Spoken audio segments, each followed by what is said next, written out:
Hello everyone, welcome to my channel उड़ान सपनों की। आज हम करेंगे क्लास 9 की वर्कशीट नंबर 89, जो कि आपकी डेट 22 फरवरी की है।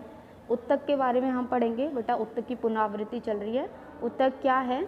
एक समान संरचना वाली कोशिकाओं का वह समूह जो किसी जीव के शरीर में एक स्थान पर एक ही प्रकार का कार्य करता है, उत्तक कहलाता है। ठीक है, कोशिकाओं का समूह होता है, हम इसे उत्तक कहते हैं। अब उत्तक भाई पौधों में भी होते हैं।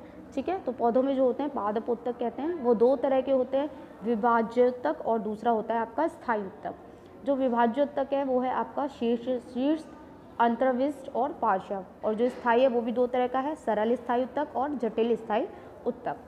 पादप उत्तक दो प्रकार के होते हैं, अभी हमने पढ़ा। विभाज्य उत्तक जो पौधों के जीवित रहने तक विभाजित होते रहते हैं, और स्थायी उत्तक दो तरह के उत्तक होते हैं। ठीक है, विभाज्यों में तीन तरह के होते हैं, शीर्ष, अंतर और पार्श्व। शीर्ष क्या होता है? यह जड़ व तने के ऊपरी सिरे में होता है और पौधे की लंबाई मापते हैं, सबसे ऊपर होता है और इसकी वजह से लंबाई होती है। अंतर्विष्टि का होता है, ये आधार में होते हैं या टहनी के फर्श में, यानी कि ऐसे यहाँ होते हैं, और इससे क्या होता है दोनों तरफ ये इसकी नई शाखाएं निकलती हैं। पार्श्व क्या होता है? ये जड़ या तने के पार्श्व में स्थित होता है और इनसे मोटाई होती है। तो जो पौधे की मोटाई होती है वो पार्श्व की वजह से होती है। अब देखिए, स्थायी उत्तक जो होता है, जब विभाज्य तक विभाजन की क्षमता खोकर एक विशिष्ट कार्य करने लगता है तो वे स्थायी तक बन जाता है। यानी कि विभाजित जो होने की उनकी प्रॉपर्टी होती है वो खत्म हो जाती है, तो हम उसे स्थायी तक कहने लग जाते हैं। और वो दो तरह के होते हैं, सरल और जटिल। सरल भी तीन तरह के होते हैं, पैरेन्काइमा, कोलेनकाइमा और स्क्लेरेन्काइमा। ठीक है, चलिए क्वेश्चन देख लेते हैं। First, second, third. देखिए इसमें क्या दे रखा है, निम्नलिखित प्रश्नों के उत्तर दीजिए। प्रश्न संख्या 1, 2, 3 के लिए दो कथन दिए गए हैं। एक है आपका अभिकथन ए और दूसरा है उसका कारण। इन प्रश्नों के सही उत्तर का चयन नीचे दिए गए कोड ABCD से आपको करना है। तो देखिए, आपको ABCD की कब देना है? जब A और R दोनों सही हैं और R अभिकथन की सही व्याख्या है तो आप A लिखेंगे। A और R दोनों सत्य हैं लेकिन R अभिकथन की गलत व्याख्या है तो आप लिखेंगे B।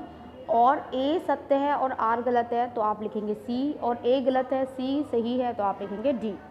चलिए, फर्स्ट क्वेश्चन क्या है? एक प्याज की जड़ों के शिरों को काटने से उसका बढ़ना रुक जाता है। तब भाई रुक जाएगा।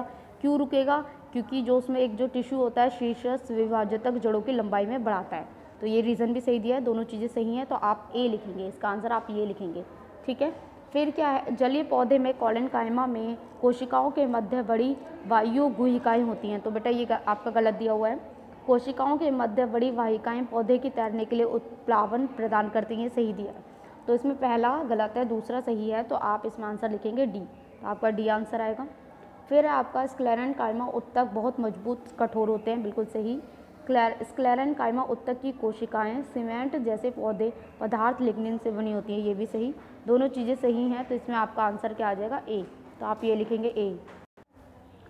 फोर्थ क्वेश्चन क्या है आपका? तीन प्रकार के विभाज्योत्तक की स्थिति को दर्शाते हुए चित्र बनाओ और तीनों के कार्य लिखिए। तो बेटा चित्र बहुत ईजी है, मैं भी आपको इसका आंसर दिखा दूंगी।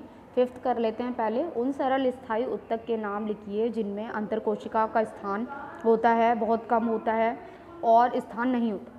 तो आपका आप इसमें आंसर लिखेंगे A में पैरेन्काइमा, B में कोलेनकाइमा, C में स्क्लेरेन्काइमा। तो ये आपके फिफ्थ का आंसर हो जाएगा। ठीक है, चलिए अब हम फोर्थ देख लेते हैं। बेटा फोर्थ में क्या है? विभाज्योत्तक की स्थिति बतानी है। चलिए आंसर देख लेते हैं फोर्थ का भी।